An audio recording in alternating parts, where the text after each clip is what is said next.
You're tuning in to Neurodiversity, a podcast for neurodivergent adults and the people who love them. Please note that this podcast does not substitute medical or professional diagnosis and advice.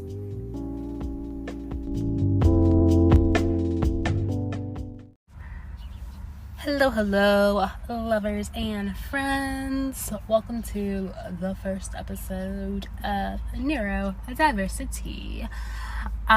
So this is EP number 1. I just wanted to take a few minutes to kind of set the attention, set the tone for the podcast.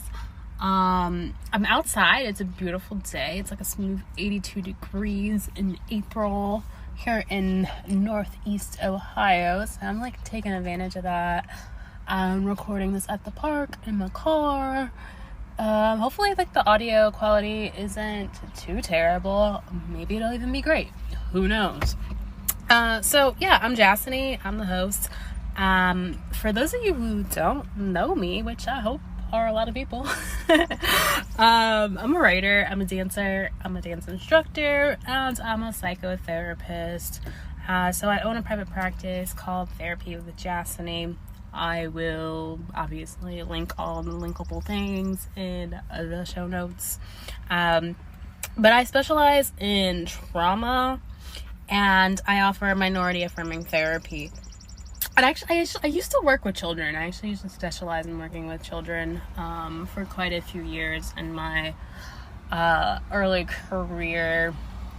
But I transitioned away from that in 2020. And yeah, now I'm working with adults. So let me back up. So minority affirming therapy, so that what that means is I really work with people who are like racial minorities and helping them understand like systemic oppression and minority stress theory or minority stress model, things like that, that impacts their quality of life, that they might not have thought about before. I also work with other types of minorities like sexual minorities, and what that means is like people in the SOGI community. So on this podcast, you'll hear me use the term. Gosh, I gotta slow down. Well, I got ADHD, so well, I will try.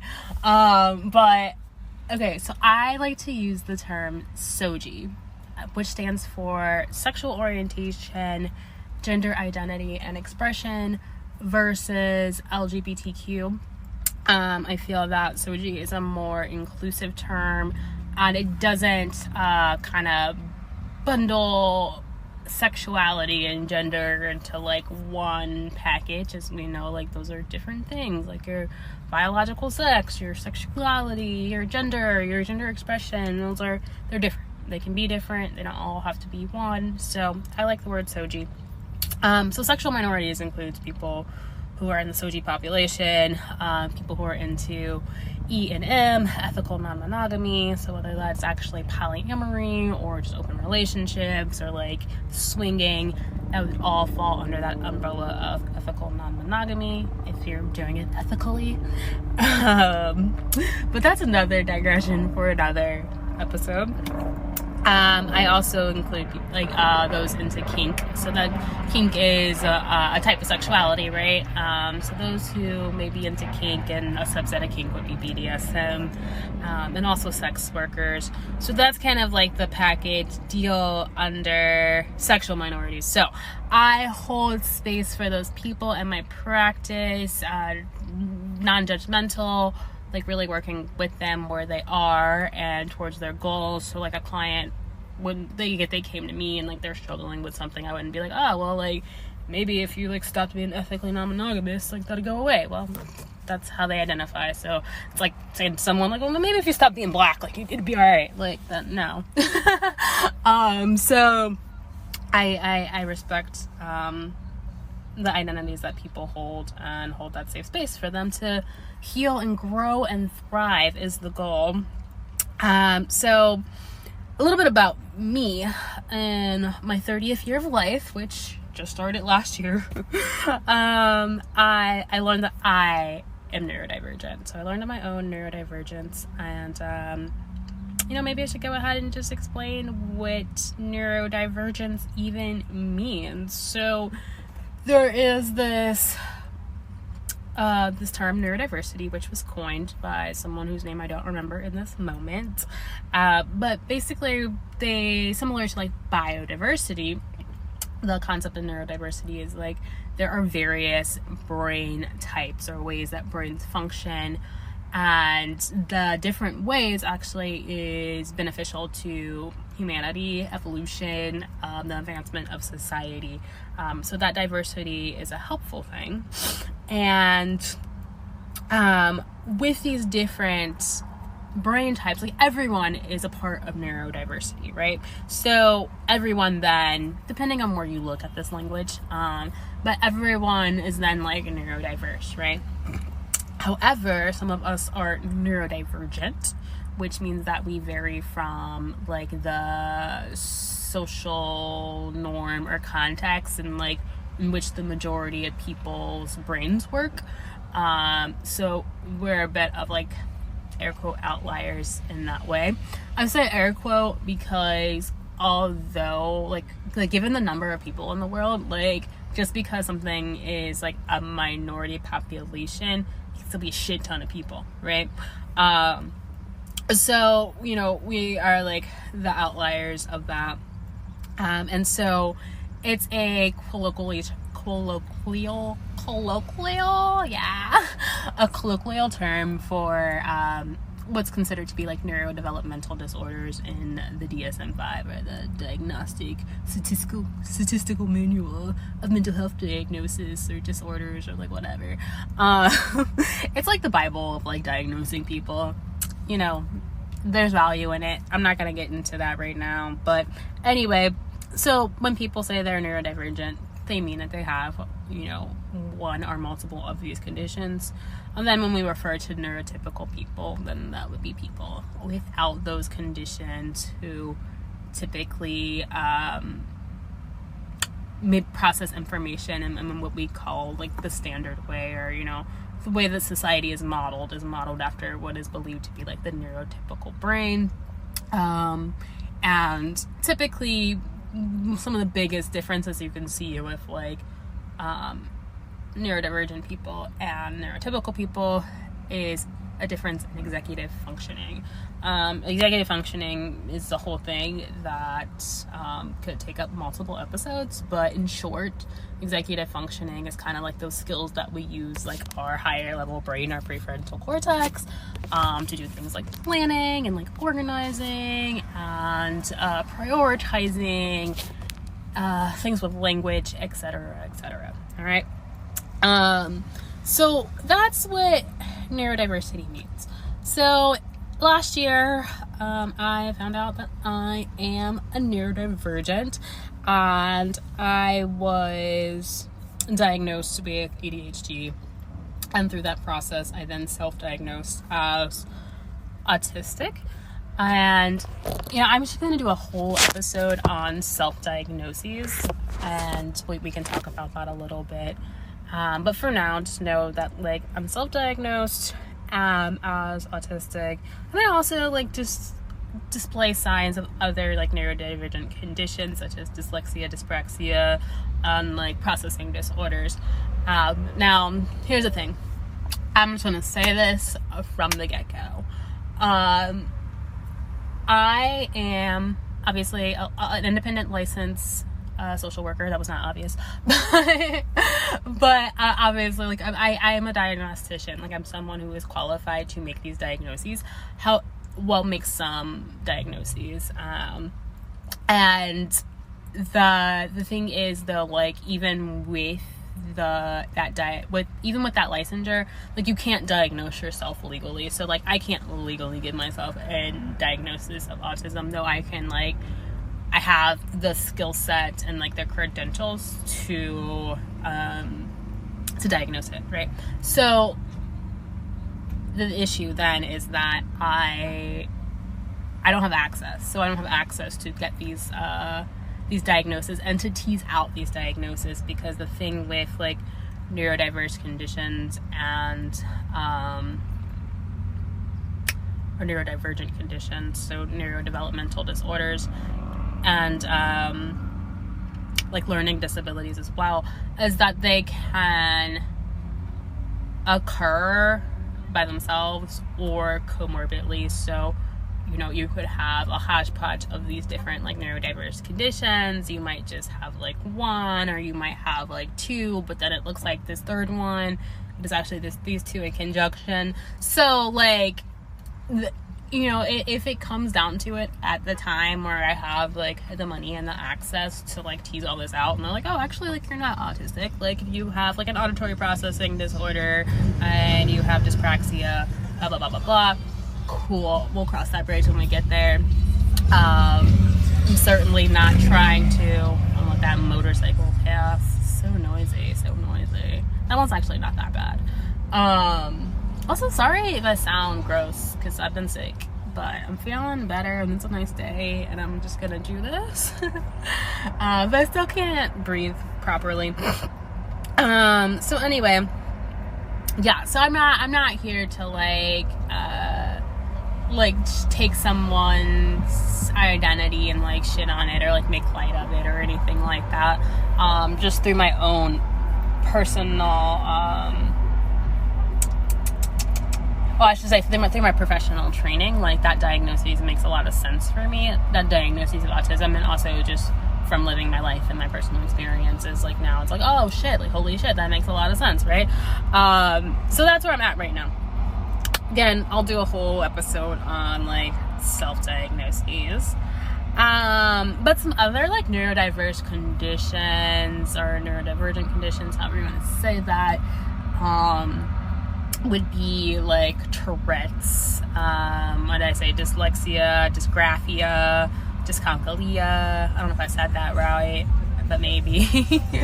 And there's some other ones, and like, honestly, like, right now where we are, there's a lot of debate and dispute going on in the research about, like, you know, what qualifies. So, like, for instance, like, a traumatic brain injury, a TBI, can give a lot of the same sorts of presentations, right? Or similar presentations.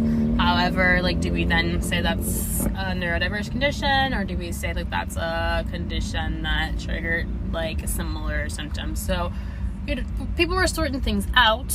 A lot of these things too, we don't know exactly where they come from. And also, like, for things like ADHD and autism, like, we understand that there's not just one cause. So there's genetic influences, there's environmental influences. We got to look into things like gene expression, blah blah blah blah blah. So there's a lot of work to still be done. So I'm just saying what I know based on what I know, right? And where does that leave me? Because, like, I wrote out an outline to try to stay organized and, like, not just ramble, because I can get to going. But I kind of got off track. So let's see here.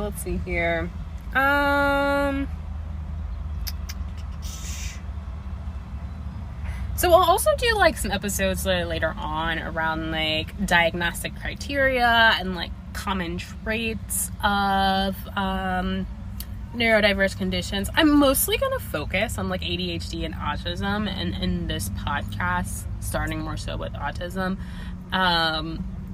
However, like, there's definitely going to be talks about these other conditions as well. They just might not take as much of a focal point. But I will do those diagnostic episodes in the future.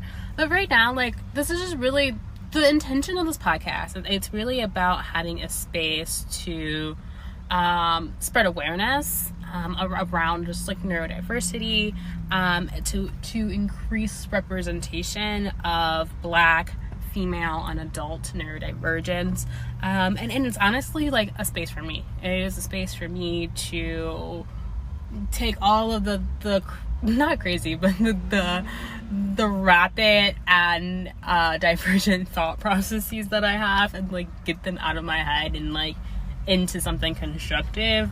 So I'm here to share my experience and process my experience, and spare my sister like a bunch of nerd talk that she doesn't care about, but like if I put this into the world, I'll probably find some other nerds who are like, hey, like I've been thinking about that too, and I'm like, oh my god, right? So that's what this is for me. So like in this podcast, like I mean, obviously, like I said, I'm gonna share my experience, just kind of with my life, like not knowing of these conditions that I have, and also just kind of like the process of figuring it out that I realizing and getting diagnosed, barriers that I face. But even outside of that, like I'm still like me, right? Like I'm Jasany, like I'm a human, I'm a person, and like neurodivergence is also a part of me. And so like they're not necessarily separate. So it's not just like this is just about like this like neurodivergent part of me, but I also just kind of want to share like other shit that I love that might have helped me to even process this experience, such as like astrology or like personality tests like Myers-Briggs, or I don't know, just like random research and books and things that I love that may be related to the topic, but just like all the tea on like neurodiverse things that I love and experiences and things I think might help other neurodiverse folk, and again, like their family and friends and just people who love them. So that is my goal. Let's see what else is on this list. Going back to like terminology, language I feel is so important. So for neurodivergent, you may hear me just say like ND, like Nancy Drew. ND stands for neurodivergent. NT, I don't know, I have like something for NT, I don't know, like nacho tacos, like that stands for, I feel like you might want to go the other way around, like taco nachos, but that's not the point. The point is that NT stands for neurotypical. Okay, one thing I want to kind of make clear too, when we talk about conditions like ADHD and ASD, well, first and foremost, like I will typically use the word conditions. In the DSM, they do call them disorders. And I think that there is a plus and a bonus to both, right? Or a plus and a minus to both. Disordered, like I don't necessarily think like having this brain type is like wrong or problematic, like we need to get rid of it. No, I think it can be very helpful and provides a lot of value to the world. At the same time, people often with these conditions, like in the society that we have a lot of struggles, we have lots of difficulties because of the way that we're expected to move, given our social norms. So that does create disability, that creates a lot of struggle and a lot of difficulty. And so just saying it's a condition, I don't think always acknowledges that. So I just want you to know, even though I call it a condition, like I do see, feel, and experience like the plight, the pain, the anxiety, the tears, and also the joys. And so keep that in mind. Another thing about these conditions is that they are neurological. Neurological, meaning that they have to do with the brain and with the way that the brain works, all right? So they're not a behavioral diagnoses, which was something that was very much we used to think, and that's misinformation, false news. So they're not behavioral. So like, for instance, someone who has ADHD and suffers from time blindness, and they typically mismanage time, they run in late, they don't finish things in the amount of time that they thought they were going to finish them, etc. Telling them like, well, if this was just important to you, if you just valued this, then you wouldn't have this problem, like you'd be able to get it done on time, or you'd be here on time. Well, that's not true, because it's not a behavioral issue. It's something to do with your brain. It's the way your brain processes time. It's the way that your brain reacts to motivation. It's different than other people. and I don't know if you can tell, but I'm annoyed. I get annoyed by that, because I even have professionals tell me these things, and it's not true. And I think that that's something too, if this is something that impacts you personally, impacts you and your, family, your friendships. However, look up information. Start to read. Like, look for credible sources, like the CDC, the NICH or something like that. I gotta look it up. It's like the UK's like informative resource, peer-reviewed resource or whatever. But like, look for credible sources and start to look at some of this information, because the reality is a lot of therapists don't know, and I will get into episodes about this. A lot of medical professionals, they don't understand ADHD, they don't understand autism, and they definitely don't understand a lot of the disparities that we see with these conditions. So as a whole, like, these conditions and being researched is pretty new. And the research that has been done over, especially in the very early stages, have been all about white people, and specifically white boys. And so there's so much that we don't see, or so many professionals don't know about women, or about, adults even, Black people. There's lots of disparities, though the data does say that the gap is shrinking there. But Black people would often get diagnosed with oppositional disorders or conduct disorders versus neurological conditions. So I just wanted to keep that in mind. And then lastly, well, maybe not lastly, I guess a couple of things. Since I'm not gonna get into diagnostic criteria right away, I at least want you to have a framework. So when we talk about ADHD, there's 3 subsets. You can have a hyperactive type, so just kind of thinking about, like, driven by motor, maybe bouncing off the walls. Female wise, or like a female presentation. Words. See, I struggle with language. A female presentation of hyperactivity also can be more internal than external. That's probably true of anyone, but we definitely see that in women more. But also another. So we have hyperactivity. Hyperactive, you can be inattentive, so that's more, daydreamy, not paying attention. You can be a combined type of both of those. Again, that's a gross oversimplification of like what ADHD is, or like the criteria. But those are the subsections, and so it has a lot to do with the difficulty of regulating attention. So it's not that people with ADHD like have a deficit of attention. It's a bit of a misnomer. Like, we can focus, or like, we can pay attention to things. Like, 8th grade me was like on MySpace for at least a solid 13 hours a day. like a solid 13 hours. So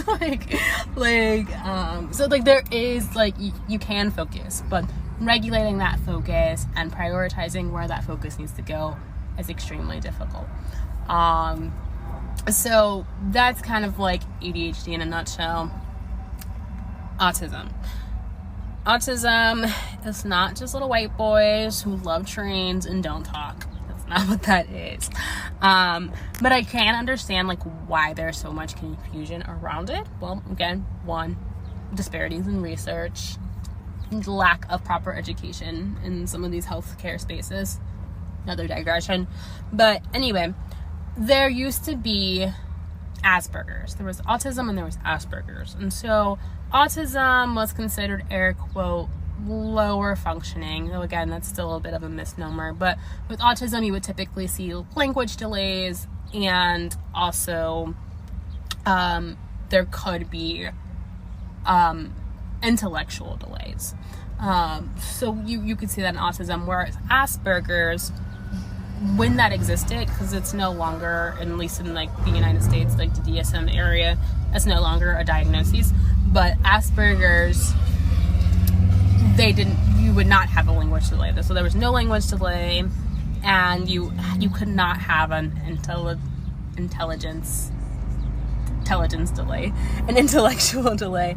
You cannot have an intellectual delay, so your IQ would be normal to above average. However, people with Asperger's still have similar struggles, or this is very much the same struggles as people with autism, which are around social communication and language, and also restrictive repetitive behaviors. So those are kind of what we see. So like looking at Asperger's, like you would have social difficulties, again, difficulties with language, so like tone, rate, pitch, pronunciation, speed. All my life I've had difficulties with talking too low and like mumbling, or just people don't understand me often. Like I usually have to repeat myself a lot. And I'm the common denominator. Like this is like, years of my life. But I might talk too fast, I might talk too slow, and then like people think I'm done, and then I'm pissed because I'm like, I wasn't finished and you cut me off and now I'm mad. Trust me, people who know me know. But like, yeah, so difficulties with language, and then not always, but you also see like difficulties with like motor balance issues, whether that's gross or fine motor, and lots of GI issues oftentimes as well. So again, gross oversimplification, but when I'm talking about myself, I would fall more in like that Asperger's category. I would fall in that Asperger's category that doesn't exist anymore. It's now all a spectrum of autism spectrum disorder, which is ASD. And I would encourage you to not to even think of it as like a linear continuum, like a number graph, or what do they call those? Like where you, like, I don't even know, math, whatever. Like the little lines, and then you plot the numbers on them horizontally. It's not like that. Like I would think of it as like a pie, like a pizza pie, and like each slice of that pie is like an area that you might struggle with, like restrictive repetitive behaviors, or like echolalia, which we haven't gotten into yet, or like balance motor or whatever. And then each piece of that pie though, like, could be eaten to a different amount. So like maybe in one area, like you have the full slice and like, oh, you could do that just fine, but like in the other area you have half a slice, in the other area you have like an eighth of a slice, and in the other area you got like a slice and a half somehow. I don't know. So yeah, that's kind of more so what autism is like. And so one of a very like famous autistic person and advocate, his name is Steven, I want to say Sporridge, maybe, or Porridge. I don't know, I struggle with words that rhyme, they confuse me. But like but he coined the term, like, if you met one autistic person, like you met one autistic person, and that's because the way that it demonstrates can be vastly different. The way that it presents, though there will be commonalities, and so those commonalities typically they are around, again, difficulties with socialization and language, and also restrictive repetitive behaviors. So that's episode numero uno. I really hope that you enjoy the pod. It is a labor of love. I've put a lot of thought and time into this, and I don't know, I'm just like really ready to like step into my calling, into my journey, and like teach y'all a thing or two, that people are different from you, and just because you think and process in some way doesn't mean that everyone else should think and process in that same way. And they can't. So until next time, thanks for tuning in. Toodles. Hey, so I just wanted to hop on postscript to add, when talking about disparities in research, I really did refer to that in a binary way.